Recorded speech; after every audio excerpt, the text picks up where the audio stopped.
What's going on, my friends, and welcome to Mentors Collective. If you're listening to this show, it means you're probably an entrepreneur. And if you're an entrepreneur, it means you probably like cool watches. It's not something that I've gotten into personally. If you're watching this on video right now, I'm rocking the Apple Watch Ultra.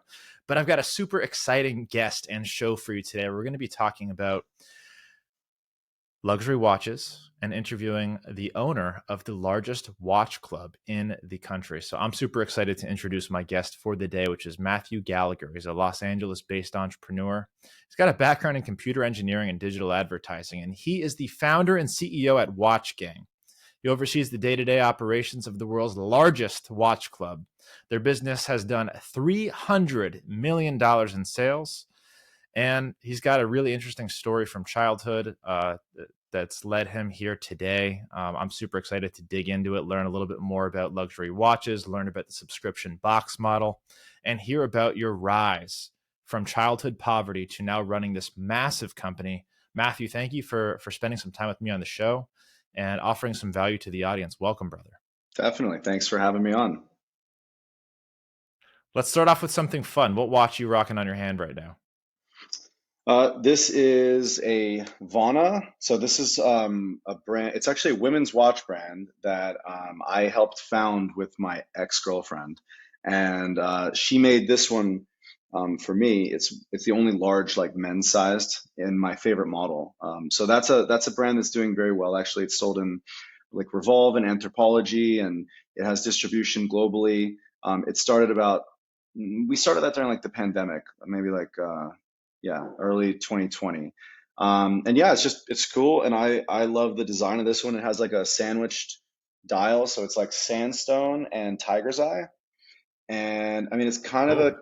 girly watch, but it's starting. It looks more like a vintage piece. So I get a lot of questions. Like people ask me if it's a vintage watch, which is why I actually like it. Yeah, it's a cool look for sure. Now, I have that kind of rule with clothes. I will never rock somebody else's logo if it's really outward and blatant as like a Hmm. shirt, a sweater, Yeah, with the yeah. exception of my shoes, I guess. But I was Uh-huh. wondering, do you do that with your watches, repping your own brand? We don't own a lot of brands, so we've invested in several brands. Yeah. But in terms of like just overall like brand ownership of a watch, like we definitely have a stake in some, and I wear those and I love them. But I mean, nothing super high end luxury. So if I'm at a business meeting or if I'm going to an event or something, I'm gonna wear a Rolex probably. And I have no qualms about wearing a luxury watch at all. And I think watches are one of those exceptions where people buy them for specific reasons. So I'd love to ask you that, I guess, before we get into business marketing scaling. What do you think the Absolutely. allure to entrepreneurs of watches are? Why do people buy luxury watches and spend hundreds of thousands, sometimes millions of dollars on these watches? What do you think is the reason? I think it really comes down to when you reach a certain level of success, an entrepreneur or really anybody, a musician, athlete, if you look at anybody with clout and money, how can they really show that in a way that isn't so obtuse, but it's also like, it does say something. And a luxury watch is like maybe the best way to do that. Women have, Chanel handbags and, their diamond necklaces and the earrings and everything. Like guys can wear jewelry, but we don't generally wear it. And so a luxury watch is like probably the best way to show that off. And I'm not saying everybody does it to show off, but it's definitely a status symbol. And you go to a board meeting or something, you're not Right. going to put your Ferrari keys down on the table, but you will be wearing your Patek or your Rolex or something. So I think there's a big that's a big reason why people would invest in watches. Even people that don't typically wear them, it's one of the first things that a man will buy himself when he accomplishes something, which I really love. Yeah, it's almost like, hey, I made it. And I Yeah. think your comparison to sports cars was really intelligent. And a lot of people will look at a Lamborghini or a Ferrari and immediately think, wow, what does he do? He must be Yep. successful. But it's Exactly. crazy that some of these watches actually cost more than the sports cars. So I feel like once you reach a certain point, like Grant Cardone doesn't really get any additional benefit of showing off his sports cars because Right. that shows that he's met like a certain level. Now, if he's rocking a $500,000 watch and sitting in a boardroom with a bunch of billionaires, Yep, those billionaires don't necessarily respect the sports car, but they know what's on the wrist. Is that something that you found to be absolutely. true? Yeah, it is. And you know what's very interesting is like that it makes almost this full circle that I've seen, just been in this industry for so long now. Some of the richest people that I've met wear a Timex. And I find that to be fascinating because it doesn't translate always to levels of wealth where some guys are like, I just like how the Timex looks and it tells time and I don't really care. And then there's this like subsect of people where they really do start, they care about horology in general, they care about watches, and they do use it as a status symbol. Or if they actually just love the craftsmanship and like what goes into it, they'll invest in it because it's literally like when you get into the high end levels of watches, it's like a machine on your wrist. Mm. You know, you can get an automatic movement watch for under $100, but you start to look at a brand like Jacob and Co. They have like a working roulette wheel in a watch, or they have like, I mean, it's amazing. They remade like the Bugatti 12-cylinder engine in a watch. Like these are incredible like Wow. pieces of art, and so I think that's very cool. Me too. And one question I have for later, don't let me forget it, is if you are sitting in a room with billionaires and you want to buy a watch that doesn't cost you six figures and you want to demand that status and get people to think, oh, what does he do? What kind of watch do you wear? And if it's a Timex, like which specific model, where do you get it? I would say, I The mean, it Timex depends thing you on, mentioned is very yeah, it depends on your budget, of course. I mean, if you've got a few $1,000s to spend, um, you can yeah. get a vintage Rolex. I love buying birth year watches. Actually, as a gift one year, like the first year I made any real money, I got my family members like birth year Rolexes. My dad a 1953 Rolex Oyster Perpetual. My sister got an 85. And so like I went down and I thought this is a very cool gift, and it's actually not crazy expensive, or it wasn't back then to get those. They've gone up in value for sure. But yeah, I mean, if you've got a few grand, then that's definitely an awesome way to go, a vintage high-end piece. If you don't, I work with a million craft brands from around the world. There are like thousands of brands just in Switzerland alone who put a lot of attention to Yeah. detail and a lot of amazing workmanship into these pieces that you can get for like 800 to $1,200. I love Oris specifically. I think it's a great brand, amazing value for the money, and it's not going to be like thousands and thousands of dollars for like their entry level really nice pieces. I wouldn't even know where to go to buy a birth year Rolex. Is there like a marketplace that does really well specifically with used luxury watches? Yeah, eBay used to be a place that you have to be very careful because you get caught getting like not, I don't want to say a fake Rolex, but at least a Rolex with like a lot of fake pieces. And that could happen and that sucked, but they have come a really long way. So eBay, The Real Real, StockX, these are very good companies dealing in high-end brands, Watchbox also, that are refurbished. And Rolex this year actually announced that they are, for the first time in their history, doing a refurbished and certified Rolex sale. So they're going to be actually taking in pieces, recertifying them, and selling them on the secondary market, which is crazy. They've never done that before. That's super cool. Yeah. And for people who might be interested in going that route, I know you mentioned some fake pieces. When I was in college, I actually took a trip to New York, went to Chinatown, picked myself up a Bulgari watch, obviously, paid like 200 bucks. Looked and felt like a really good machine. So I'm wondering what you know about that market. Are they good machines? Is it usually like what do you know? Generally speaking, look, I don't like. I would rather support a craft brand that makes a unique piece that we call an homage piece. Like, let's say you're really in the market for a Rolex Submariner. There are so many really good mom and pop brands or up and coming brands that make a watch that looks like that. It's well made, and you're supporting a small business. Right. I would push people in that direction, because a fake Rolex is generally made in, not in a factory that has good standards, not in a factory where they're treating their employees well. And overall, like you'll always know that you have it, and that it's like, I mean, I get the allure of it, but I try to push people more in the mindset of growth. Like start with this craft brand, work your way up, and you're going to feel so much better when you can actually afford the watch that you want and you've accomplished something, and like it's a milestone moment for you in your life. Yeah, my dad always said, "You can wear a fake one, just make sure that you've got the real one, sitting in your Yeah, room." yeah. Yeah, protections. that's true too. That was Like really good. I've heard that as well. People do that with art actually. Like billionaires will have, a $40 million painting in storage, in a safe, and then they have their like the fake one basically up on their wall because it's being protected that way. Right. And these things can be six figures. I don't know if I'd feel For comfortable sure. going outside with a $500,000 watch on my wrist without security, an Yeah. armored vest, and all kinds of craziness. Mm-hmm. But I Yeah. get it. All right. I feel like I picked your brain enough about watches specifically. I'd love to talk to you as an entrepreneur who's built this company, the subscription model, the biggest watch gang in the United States. Is that biggest by members? It is, yeah, it's biggest by several metrics. I think that in terms of watch clubs globally, we have the most members, the most revenue, definitely the most shipments and like number of watches sold. We've sold millions of watches. And so that's it's very large for a watch club to be involved in. There are huge brands that we've all heard of that sell more pieces and more revenue, but in terms of a club, yeah, we're definitely the biggest. Cool. And hey, I subscribe to several different like subscription boxes. Some send me clothes, some send me food, some send me supplements.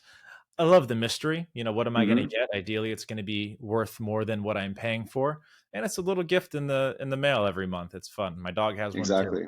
Yeah. This one I can see being very appealing. So I get the appeal, the allure. Now it sounds like there's a lot of moving pieces in order to get something like this to work, especially where you're sourcing the watches from, and then are you able to kind of provide disproportionate value compared to what they're paying? Because I'm sure Yeah. once you get that watch in the mail, you're gonna be like, oh, what is this? What does it retail for? Walk Yeah. me through building this company, taking into account those things that I mentioned.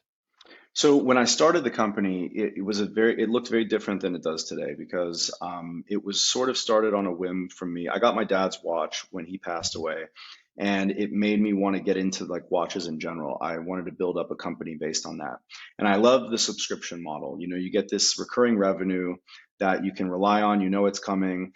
As long as you have a good product, you'll keep your churn relatively low. I'm selling watches. It's not a consumable item, so it's always going to have higher churn than like a company that sells razor blades or food or something like that. Right. Something that you'll use through. So, we build people's collections, and the way that the company started was $30 a month, and you would get a watch in the mail that I would curate for you based on like your personality, like profile, and all that. And in month one, I just bought watches from Amazon because I wasn't really thinking about the fact that I had to provide them a value on top of the curation that I was doing for them. Right. And so I heard that feedback and it resonated with me. People were like, cool watch, but like I Googled it and it's $20 and I paid 30. I feel like I've got ripped off. And I'm like, but I picked it for you. Doesn't there value in that? And no, not really. So I had a light bulb moment there and I decided, okay, if I can go partner with brands and I can sell the value of this membership. I've got all these people, and what better advertising for you as a brand than to have watches on people's wrists where they're going to talk to their friends about it, tweet about it, or like post on Instagram. And that's it worked from day one. There, I approached several brands. I got one to agree. I flew to Brooklyn and I met with these people, and yeah, they agreed to sell me a couple thousand watches, and they sold it to me. So these were $90 watches retail. Mhm. They sold them to me for $15 because it was a closeout deal, and then I sold them to my customers for 30. So I was able to make a margin.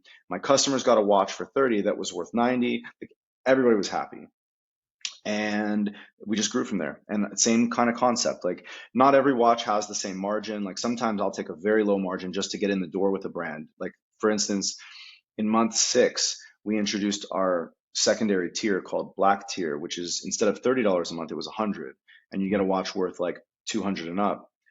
And Citizen agreed to work with me, and it blew my mind because this is a major brand, and I just was like, I can't freaking believe that they're willing to work with us. Like it's such a cool moment for me, and I took like a 5% margin to make this thing work, but I just knew what better way to launch this product and get in the door with a major brand, and it worked. And I did that several times over, like where I was willing to take a loss up front to know that I would build something longer term here, and that's what we did. And the business model today looks a lot like that, where we've got three tiers of membership depending on your sort of ability to like what your price point is that you can pay for. and also like what you're looking for. Our highest end is always automatic movements, and it's bigger brands, more well known, but they're all basically like these really cool craft brands that exist around the world with a cool story, and they're interesting pieces, and they're not something you just find on Amazon randomly or in a TJ Maxx or a Nordstrom. Like there's really cool reasons why we chose the brands that we work with. And so that's sort of the business model now. And then we have a hidden package, like a hidden membership called Centum, and you have to be invited to it. And that's like $1,000 and up for a membership. And we source watches from like very cool heritage brands, and that's not a recurring membership. It's more of like, hey, when we get the deal, we let you know, and then if you're one of the first 100 people to jump in, then you got a spot. And that's kind of the business model today. Such a cool business model, such a win-win all around. Obviously, like newer companies that are popping up, it's basically free marketing for them. If you can pay them cost and they've got watches on people's wrists, they win. Obviously, you win. You're able to supply watches to people, and make a profit, and people are Yeah. getting great deals on watches, and they get the fun surprise every month, perfectly curated for them. Awesome. What do you think Yeah. has been the biggest challenge, the biggest bottleneck in starting the company? What's been the hardest part?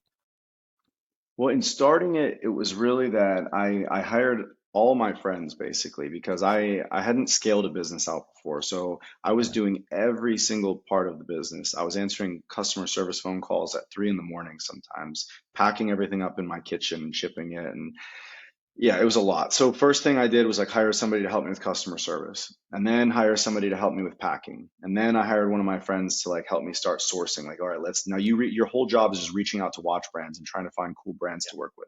And so I just scaled it out like that. And a normal like VC backed company, you sort of get this idea, you get some, seed funding, and then you got your co-founder and your tech lead maybe, and then you start building out VPs, and the VPs build their teams down. And so that's very like different from how we scaled and how we grew. So biggest bottleneck for me was manpower and people.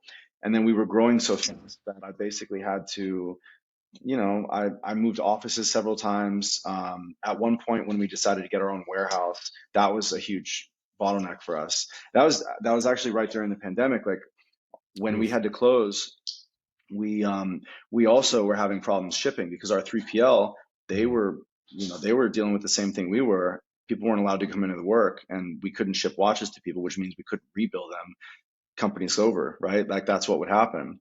So we quickly got a short-term lease on a warehouse, filled it up with our watches, and we got a permit to work, and we were able to keep it going. So we didn't even miss one shipment, luckily, because we were able to move so quickly. But there are new problems arising all the time since I started the company from the very beginning, and they're always surprising to me. You become a target for frivolous lawsuits. That's happened a dozen times. Like people know, oh yeah, if I sue this company, they'll probably settle because they don't want to fight it. Now I fight it usually because I'm kind of sick of it, and just out of a matter of principle, I don't like to settle with dickheads who sue me for no reason. So we got sued once, like the first time I think, because a blind guy couldn't read our website. And I'm like, what sense does this make? Like, okay, legally speaking, tell me what I'm liable here for. My lawyer tells me. I'm like, but how about the fact that it makes no sense? Can this really like, can he really do this? He goes, look, there's an ADA compliance thing. When you get to a certain size, then you have to have like a disability checkbox or whatever, like where people are able to like magnify the screen. Nobody tells you that. No one tells you that stuff. Right. You build a website and you think, oh, this is awesome.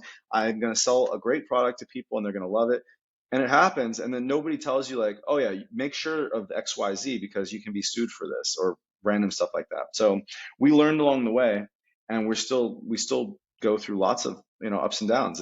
It's kind of keeps things fun though. It does. The challenges of growing a business change as you grow. HR becomes a bigger thing. I don't know how big your team is, but that's been a huge, I don't want to say issue, but thing that we've had to deal with pretty frequently. Compliance, definitely another. And it's Hmm. important for businesses as you're getting to those levels, those 5, 10, 100 million points, have lots of insurance, have a lawyer Yep. on that you can call and send things to, and someone to do compliance sometimes. And it's as simple as the emails you're sending, going over your website and your messaging. It's crazy, but people will come Yeah, after you, and you'll know once you're getting big enough, they're coming. yeah, absolutely. That's It's just part of it's the part of the growth. part of the growth. So now, how big is your team now? You mentioned hiring some friends to help you out. Do your friends still work with you? Yeah, yeah, most of them do. So at our largest, I think for full time without contractors or anything, like internal full-time people, we had like 50, I think, maybe 45 to 50. And then we leaned up a lot during COVID. And then I don't know if you've talked to anybody that's talked about like the iOS update and how that jacked up marketing for people, but like basically Oh this yeah, privacy I had a update went data into. specialist. Okay, yeah. So I mean, we saw like acquisition costs triple overnight. Like it just boom, all of a sudden the Mhm. same dollar gets us, a third of the customers. So we had to spend three times more to get the same number of customers. And thankfully, because we are a subscription company, we have a long tail and we've got rebills coming in, and it's pretty consistent. But I know that 6 months from now, that tail is going to be much shorter because we're acquiring less customers. So we had to lean up. We've leveled around 26 now, I think, full time in that company, um, and then a bunch of contractors. We outsourced quite a bit, things where we could be more lean. But yeah, it's like right now we literally only focus on profitability. It's the only thing that matters. We were only focused on growth for the first 5 years of the company because I was going to like reverse SPAC public, go public, or I'll go public in general, or sell to a PE, or get acquired by a bigger company. And really, those people only care about growth and top line revenue. And when you're growing for that reason, you don't even care about profitability. You're just like more customers, more Right. sales, figure out profitability later, like Amazon and Netflix and everybody else. When that Yeah. doesn't happen, you have to care a lot about profitability. And so that's kind of like where our head has been at for like the last maybe year and a half. Yeah, and I'd say when growth is crazy too, people are just flying in, spending money willy-nilly Hmm. on all kinds of crazy stuff. It's easy just to it's going to keep growing like this. Let's hire, Hmm. let's stack our team, let's dump money into marketing, Yeah. and hyperextend yourselves. We actually got caught in that as well. And then I'd Yeah. say in the last year, 2 years, we've really started to lean out and think as a business, not in a Hmm. crazy economy. So it's definitely a trend that I've heard from other entrepreneurs for sure. Yeah. Now And you've mentioned a couple of. go ahead. Go ahead. No, you. You mentioned you mentioned a couple of things that you outsourced first. You brought on some friends to help you with customer service, with sourcing, things of that nature. My question to you, and this is always a fun one to ask entrepreneurs: what is your superpower? What is one thing that you don't think you could outsource or have not been able to outsource yet? Strategy overall is where I spend Mm. most of my time now. So I used to code for the company.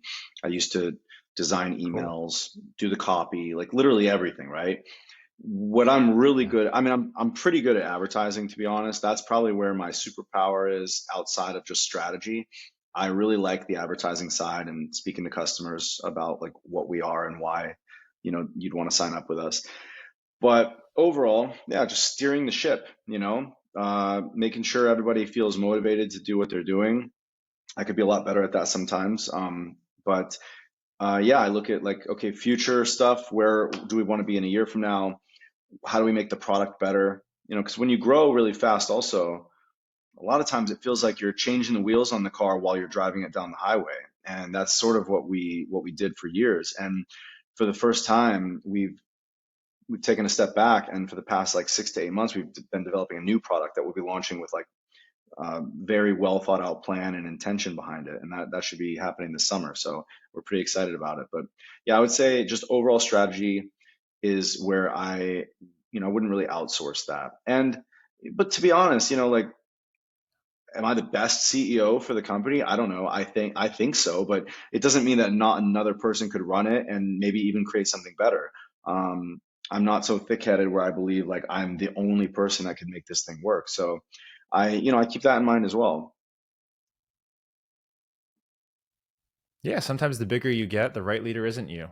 Maybe your Hmm. superpower is marketing, and you give that CEO role to somebody else. It's actually what I did, and what a lot of successful entrepreneurs end up doing. Oh, So cool. very, very cool. Before we dive into some of client acquisition stuff, so I'm very curious what your marketing strategy is for acquiring new clients. I'd love to ask you a couple more fun watch questions to break up the Sure. business and scaling, if that's okay. Yeah. What is the most underrated watch and watch brand, and why?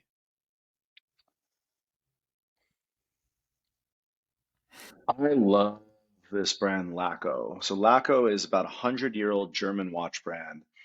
Everything's made in house, like the movement, um, everything is designed with such like clear intention. It's honestly just this incredible German brand. It's a pilot watch brand.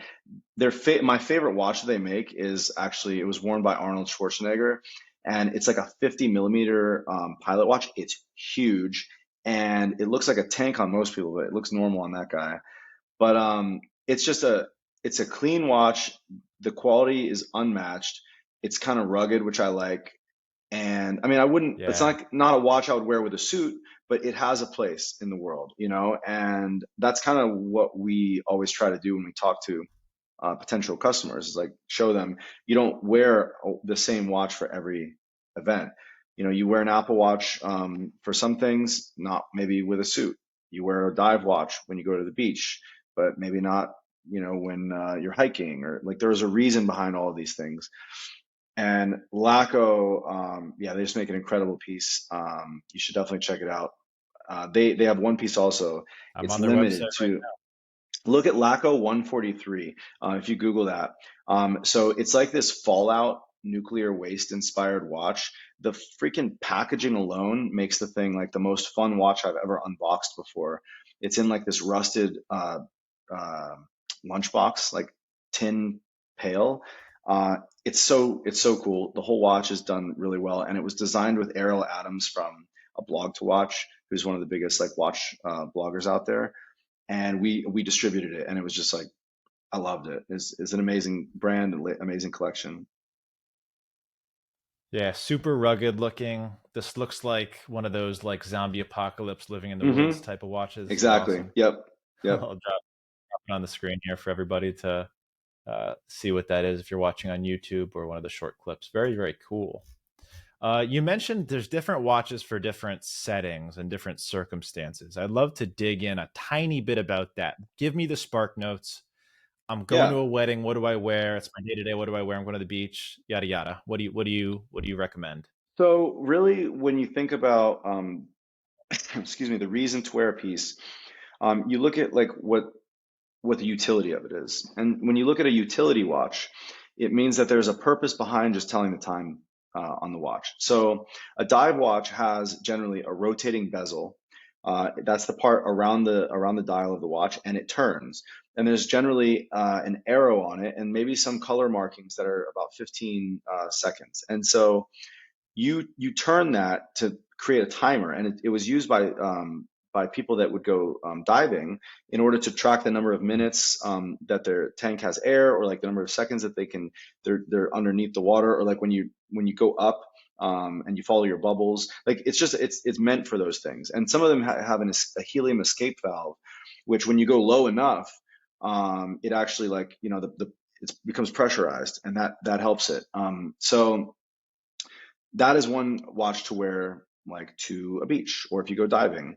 A field watch is one that is more, it's sort of military-esque, something you take hiking. A lot of times there can be like a compass on it, or that maybe the crystal is domed in a way that like will be anti-reflective, and it won't catch the sun in a certain way, so it's easily or more easy to read. And the strap is made of nylon instead of like leather or metal, because it's more comfortable, and you're going to sweat and it will breathe through that.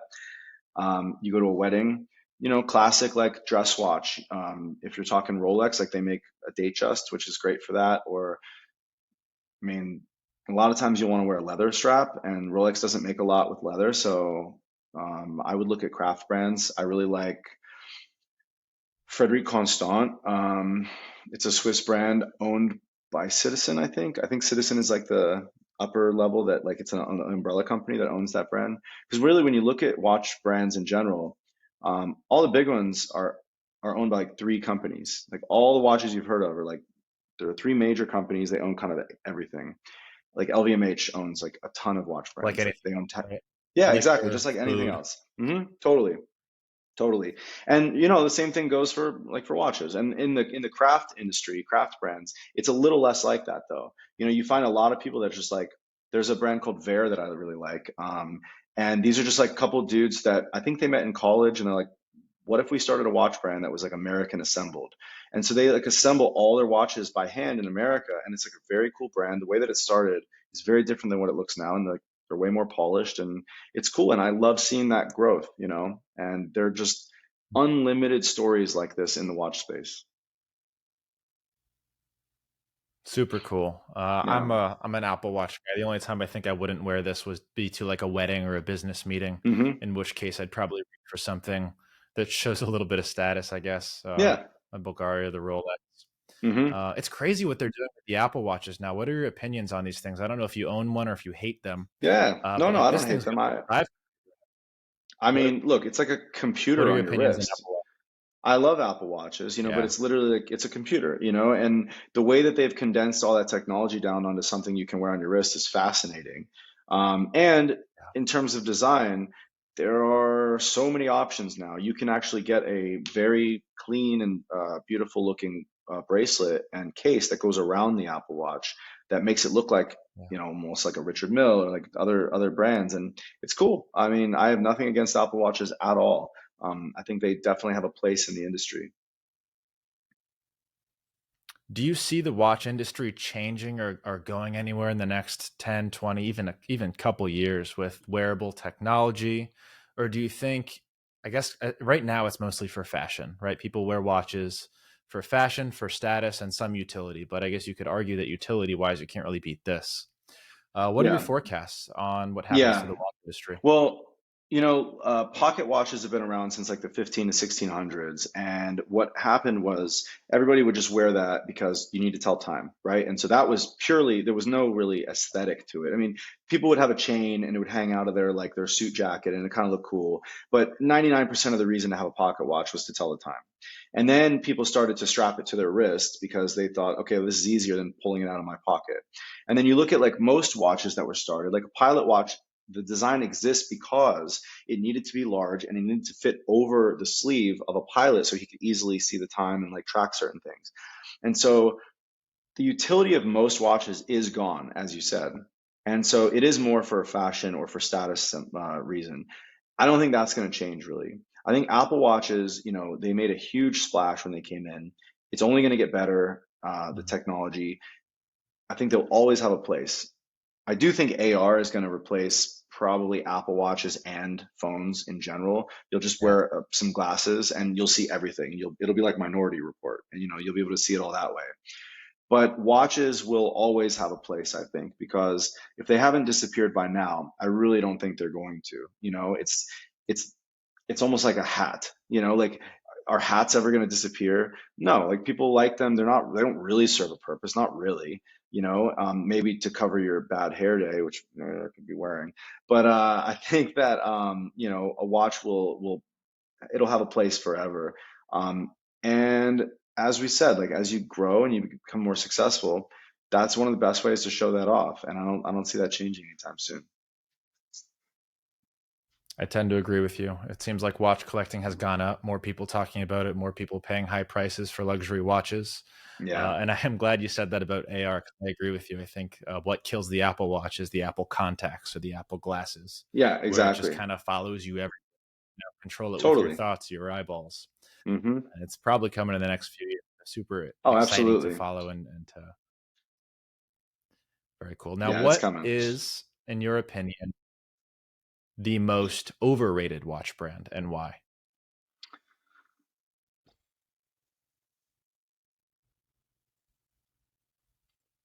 I never got into the Richard Mille. Like it's you're talking about a $200,000-300,000 watch. It's shaped Jesus. very, I mean, it's a bold piece, but I see that as a watch that was hyped up mostly by athletes. It's not really legible. I mean, I don't like shitting on any watch brand, but for the price of it, it's hard to justify. It really is. And so that's I maybe it's a hot take, but that's the one I would say. These look like the ones that Grant Cardone shows off in his Instagram pages that he I mean, yeah, pays several he hundreds of probably owns thousands. several because it's so expensive. Like at some point, something is valuable just because people buy it and because they say it's worth this, and they, you stifle the supply. If you can get the demand to go up, then it's, the value's there. It's not really for me.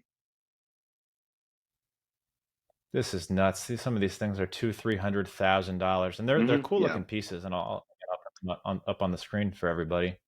But yeah, I guess if you're buying something that people can immediately tell what it is and how much it costs based on its look, I yeah, can see the allure in that versus getting right, something like, I mean, Rolex kind of has you can see it on the face, and I'm not very familiar with watch brands, but a lot of them you can't really tell what right. kind of brand it is or how much it costs just by looking on somebody's wrist. I guess unless you're Yeah, really trained in the industry like you probably are, yeah. you're sitting in a room full of watch enthusiasts.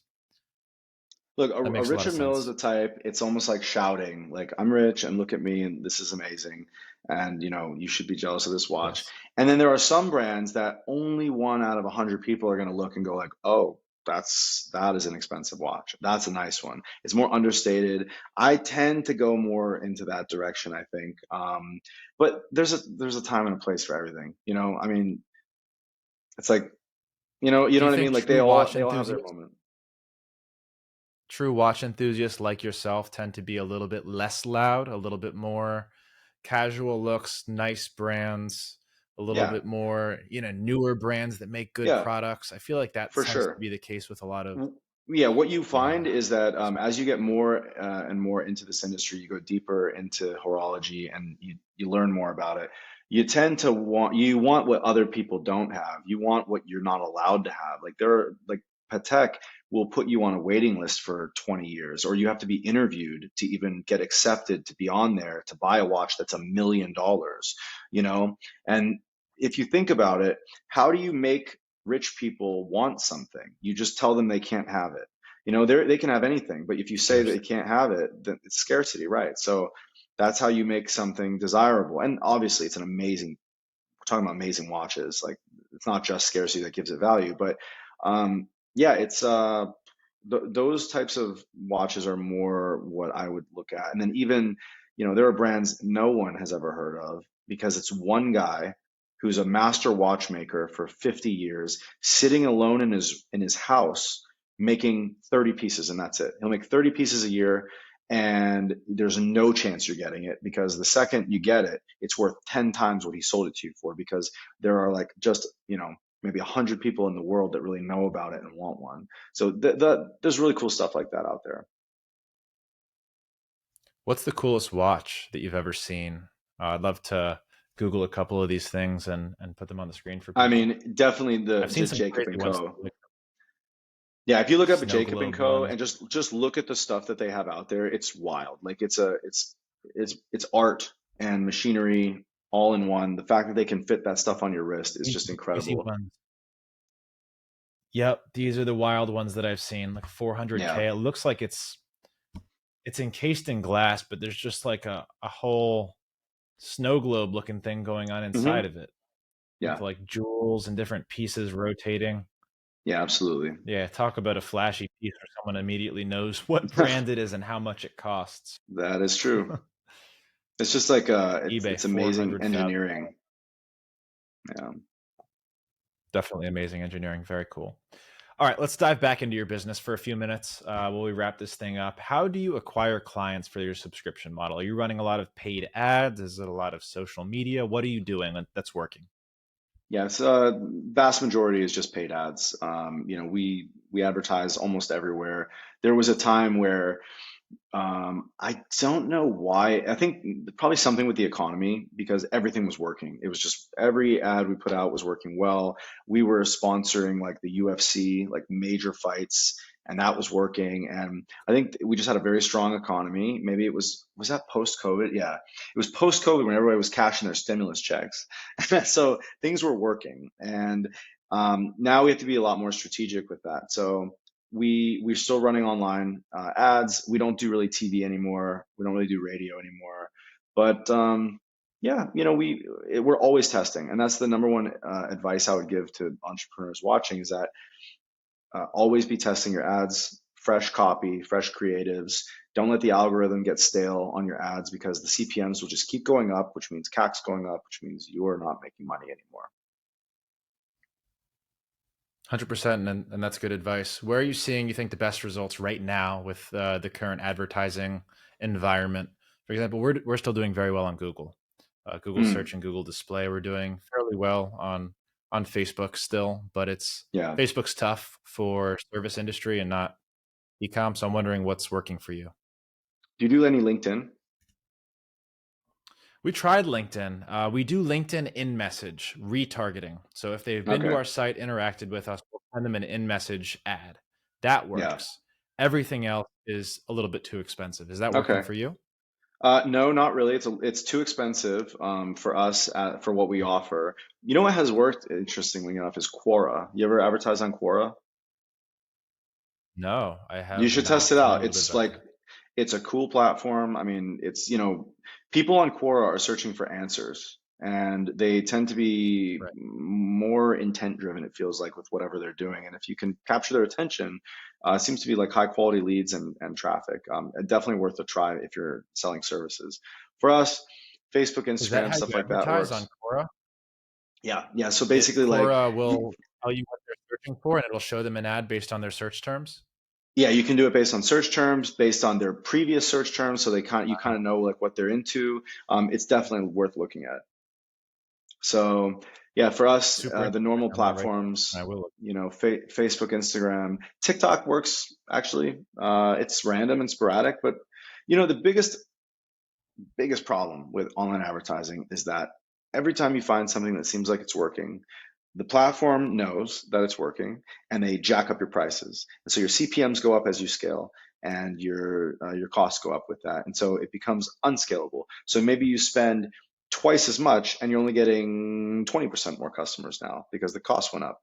And where I would love to find some success is in platforms that do not algorithmically change as you scale, such as mail or radio or TV. If I could find something that works well there, it's infinitely scalable because the more mail that I send out, it's not more expensive, right? If I want to send 1,000 pieces of mail out, it's the same per mail. It's actually less per mail if I send out 100,000 pieces. Whereas with Facebook, if I launch an ad at $20 a day, it becomes more expensive if I decide to spend $1,000 a day. So it works backwards against you. No, I agree. For our business model, the most successful advertising avenue that we have is cold outbound messaging. These are Okay. messages that we send people on LinkedIn, emails, and cold calling. And you're right, it's infinitely scalable. You can always send more emails. You can always send more or do more calls. I Yeah. doesn't tend to work as well for B2C, just because the targeting is a little bit Right. different. You'd have to, I guess, you know what? If you targeted entrepreneurs who like watches, I bet you could figure that out pretty Yeah. quickly. If you could find the But list, yeah. yeah, really anything visual, I think, is perfect for social media ads. Watches are very visual. You get to show people the box, unboxing, Hmm. value side by side. Very cool. Yeah. How many paying active members do you currently have in the Watch Club? So we have over God, almost 3 million members in general in our ecosystem, and at any given point, Holy shit!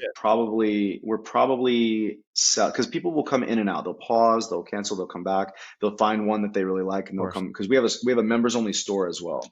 We probably have 30 to Mhm. 40,000 at any given time that are active in a month out of that list. That's a ton of people still. For every month, Yeah, you're sending out 40,000 watches and boxes. It must be a very active fulfillment center. yeah, it is. Have you tried any tricks, or is there any tricks that you know of that you can share for sending them mail that activates them, gets referrals, builds their loyalty? Like, what do you send them in their box? In the box, in month one, you get sort of a welcome kit. It's like a welcome guide. This is who we are. This is what you can look forward to. And then after that, you just get a postcard with a QR code that has like news or updates or some cool promo. That's kind of it. Honestly, it has taken very little of our time, and we haven't spent much on doing that. And the product I alluded to that we're building that's launching this summer is very different. It's actually an entire membership experience. Every single month, you're getting something very different and unique that guides you along this journey. And I'm pretty excited about it. Can you share any insider information about this new service? Like what kind of product, what kind of category is it in? Nope. I guess people will have to stay tuned to figure out what it is. Yes, I'm they looking forward will. to it. Not yet. Yeah. Fair enough. All right, Matthew, for people who are listening who are interested in starting their own subscription box business, what are some tips that you have for them to avoid some of the mistakes that you made early on and give them an edge when taking off in that industry? Okay. Get on Shopify, download some apps like Bold or Recharge for recurring business, and buy a Mhm. good theme. Don't try to make anything from scratch. Like if you're starting this and you have a small team or if it's just you, these are the ways that I would have done it. So buy a nice theme, learn how to customize it yourself. Just YouTube, get on YouTube. You can learn how to be a fucking doctor on YouTube now. So you can learn how to customize a Shopify page. So go on there, make it, button it up and get it ready. And then even before you have product, you can build a landing page that has a sign up that says if there's real interest in this thing or not. It's called dry testing basically. And throw some ads on there. Throw $5 or $10 a day in Facebook ads and test that, and then find ads that work that get you signups that people are saying, "Hey, I'm interested in the thing that you're offering." And if you don't get that interest, don't give up, but definitely ask yourself, like, what is it about this? If I can't even get an email address from somebody, how are you going to get their credit card number? So start there. Yeah, I feel like for supplements, or sorry, for subscription boxes, you need to know that there's a community that wants this and they want it every single month. Watches, obviously, there's a community. Supplements, for me, clothes are obvious, but it's super overdone and I think really hard to do. So I think that's Yeah, and probably a look, really man, like important factor that people. I'll be honest with you. As I started this thing, the same thing I heard from everybody was, why would anybody want to buy more than one watch? Like, what are you doing? Why is this a subscription? Why would anybody even want to get a mystery as a watch? Like, don't they just want to pick it Yeah. themselves? And, my thought around this was essentially that guys don't know what to buy for themselves anyway. They're going to buy a watch at Target when they have a job interview or something. And, they're not really buying themselves stuff. So it's like Christmas every month. It's kind of a fun idea. And I was right, luckily. That's a good way to look at it. I'm wondering what I would do with all these watches. Say I'm a member for 2 years and I've got 24 watches sitting in my room. How do you store all of yours? Do you have like a Well, so giant case or one of those crazy rotating yeah, things? yeah. I've got winders, I have cases. But what we found is that the people that end up buying dozens of watches or they're with us for years, they tend to find what they like after a while. Generally, our member has only had one or no watches ever in their whole life. And so they learn through us. So they're getting these watches and they go, hey, you know what? I hate leather. I only want metal. And then I don't like dress watches. I like dive watches. And as they learn, they cancel that membership or they pause it and then they wait for us to show them other cool stuff because our members only store has crazy brands that we work with from all over the world. And then they're able to like go in and say, hey, I know what I like now. Now I'm going to pick my own piece. And that's generally the evolution of one of our customers. It's true. You don't know what you don't know. I subscribe to what called Scentbird. They send me a new cologne every month. I actually Yeah. paused 2 months ago. I found my scent. I fell Yep. in love with one of the colognes that they sent me. For those wondering, it's Creed Aventus. It's the best smelling, longest lasting cologne that I've ever tried in my life. A little expensive for the full bottle, but cologne lasts forever. And I Yep. never would have discovered it if it weren't for subscribing to Scentbird. There you go. So you never know. You sign up for the Watch Gang, and you might find the your watch, your look, and then you have that for the rest of your life. Now you know. Exactly. So Yeah. definitely a cool. Matthew, thank you so much for joining me today. Where can people subscribe to Watch Gang? Where can people find you and connect with you? Yep. It's watchgang.com, Instagram at watchgang. All right, Matt, this was a blast. I might sign up for a few months, get some watches. I need to increase my collection. I think I've got like four, but this is obviously my day to day. Let me know So before you we'll do. chat a little.